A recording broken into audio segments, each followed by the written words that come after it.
بسم اللہ الرحمن الرحیم۔ قبض کا مسئلہ ہو تو رات کو سوتے وقت نیم گرم دودھ میں 1 چمچ زیتون کا تیل ڈال کر پینے سے قبض ختم ہو جاتی ہے۔ وزن کم کرنے کے لیے شلجم کو کاٹ کر نمک اور کالی مرچ چھڑک دیں، پھر اس میں لیموں کا رس شامل کر دیں۔ صبح ناشتے میں استعمال کریں۔ ٹکوریا کا مسئلہ ہو تو 15 دن تک 1 پیالی انگور کے رس میں 1 چمچ شہد ملا کر پی لیں، انشاءاللہ بیماری ختم ہو جائے گی۔ دودھ میں ہلدی ڈال کر پینے سے ہڈیاں مضبوط ہوتی ہیں، معدے کی صفائی ہوتی ہے اور ذہنی صلاحیت میں اضافہ ہوتا ہے۔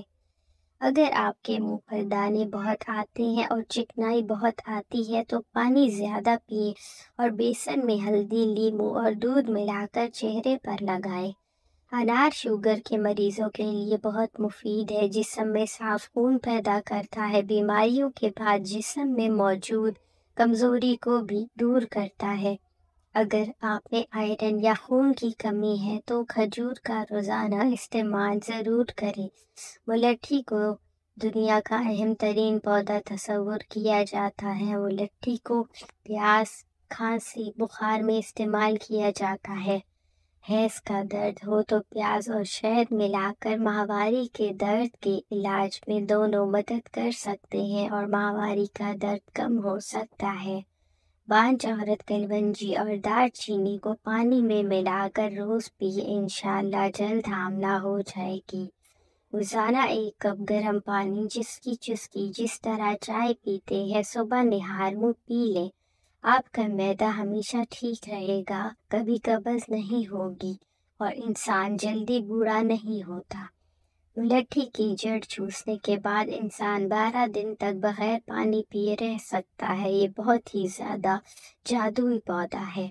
مولی کے پانی میں نمک ملا کر ہاتھ پاؤں پر مساج کرنے سے ہاتھ اور پاؤں کا رنگ سفید ہو جاتا ہے۔ وزن کم کرنے کے لیے شلجم کو کاٹ کر نمک اور کالی مرچ چھڑک دیں، پھر اس میں لیموں کا رس شامل کر دیں۔ صبح ناشتے میں استعمال کریں۔ اگر آپ میں آئرن یا خون کی کمی ہے تو کھجور کا روزانہ استعمال ضرور کریں، اس سے آپ کی خون کی کمی اور آئرن کی کمی کچھ ہی دن میں پوری ہو جائے گی۔ ملٹھی کو دنیا کا اہم ترین پودا تصور کیا جاتا ہے۔ ملٹھی کو پیاس، کھانسی، بخار میں استعمال کیا جاتا ہے۔ ملٹھی کی جڑ چوسنے کے بعد انسان 12 دن تک بغیر پانی پیے رہ سکتا ہے۔ آنکھوں سے پانی آتا ہو تو نہار منہ 12 بادام سونف کے ساتھ کھائیں، اس سے آپ کی نظر بھی تیز ہو جائے گی۔ اعصابی کمزوری کے لیے 10 دانے بادام اور 31 دانے کشمش کے صبح ناشتے کے ساتھ کھا لیں۔ ہیپاٹائٹس کا مرض ہو تو روزانہ صبح نہار منہ 25 گرام پپیتا کھائیں، حیرت انگیز افاقہ ہوگا انشاءاللہ۔ اگر بچوں کی کھانسی بہت زیادہ ہو اور کسی کو بھی گھر میں کھانسی ہو، خاص طور پر بچوں کو بہت زیادہ کھانسی ہوتی ہے، خشک کھانسی، ساری رات کھانستے ہیں، تو اس کے لیے بہترین ٹوٹکا ہے 2 سے 3 الائچی کے دانے لے کر اس کو چھلکا اتار لیں اور اس کو دانوں کا پاؤڈر بنا کر رکھ دیں۔ اس میں 1 چمچ شہد کا ملا دیں اور بچوں کو سونے سے پہلے چٹائیں۔ دن میں 2 سے 3 مرتبہ چٹائیں۔ اگر بچہ بڑا ہو یا بڑوں کے لیے تو 1 چمچ پوری کھا لیں، انشاءاللہ کھانسی ختم ہو جائے گی۔ سورہ یاسین 3 مرتبہ 11 روز تک پڑھیں اور اللہ تعالیٰ سے دعا کریں جہاں آپ چاہتے ہیں وہاں شادی ہو جائے گی۔ کمر میں درد ہوتا ہو تو 1 پاؤ میتھرین لیں، انہیں کوٹ کر صفوف بنا لیں، 1 چھوٹا چمچہ رات کو نیم گرم دودھ کے ساتھ لیں، انشاءاللہ کمر درد اور جوڑوں کے درد کو آرام آ جائے گا۔ آنکھوں سے پانی آتا ہو تو نہار منہ 12 بادام سونف کے ساتھ کھائیں، اس سے آپ کی نظر بھی تیز ہو جائے گی اور آپ کا دماغ بہت زیادہ تیز ہو جائے گا۔ خالی پیٹ خسخاس اور کالے تل استعمال کرنے سے 20 دن میں انسان کا آدھا وزن کم ہو جاتا ہے۔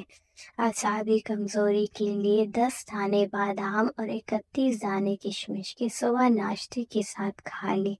ہیپاٹائٹس کا مرض ہو تو روزانہ صبح نہار منہ 25 گرام پپیتا کھائیں، حیرت انگیز افاقہ ہوگا انشاءاللہ۔ کشمش بدن میں طاقت لاتی ہے۔ حکیم لقمان نے عورتوں کو نصیحت کی کہ اگر تم چاہتی ہو کہ تمہاری نیک اولاد ہو تو خاوند سے ہمیشہ رزق حلال کا تقاضا کرنا۔ اگر چاہتی ہو کہ زندگی اچھی گزرے تو ہمیشہ صدقہ کرتی رہنا۔ عورت اگر 2 پھل کھا لے تو 70 سال تک 80 سال جیسی جوان نظر آئے گی، اور وہ 2 پھل ہیں لچی کا پھل اور خربوزہ۔ کیلے کے چھلکے کو چہرے پر رگڑنے سے نشانات ختم ہو جاتے ہیں۔ اگر بچے مٹی کھانا شروع کر دیں تو بچوں کو شہد اور کیلا ملا کر کھلائیں، آپ کے بچے مٹی کھانا چھوڑ دیں گے۔ کیا آپ جانتے ہیں جو لوگ زیادہ ہنستے ہیں وہ اکثر اندر سے اتنے ہی زیادہ اداس ہوتے ہیں۔ کھڑے ہو کر غذائیں مت کھائیں، اس سے دل کی بیماریاں پیدا ہو سکتی ہیں۔ خالی پیٹ مونگ پھلی کو کبھی نہ کھائیں ورنہ بھوک ختم ہو جاتی ہے، اور رات کو سونے سے پہلے مونگ پھلی کھانے سے کھانسی ہو جاتی ہے۔ خواتین و حضرات، ہمارے چینل پر اور بہت سے اچھے ٹوٹکے دیکھ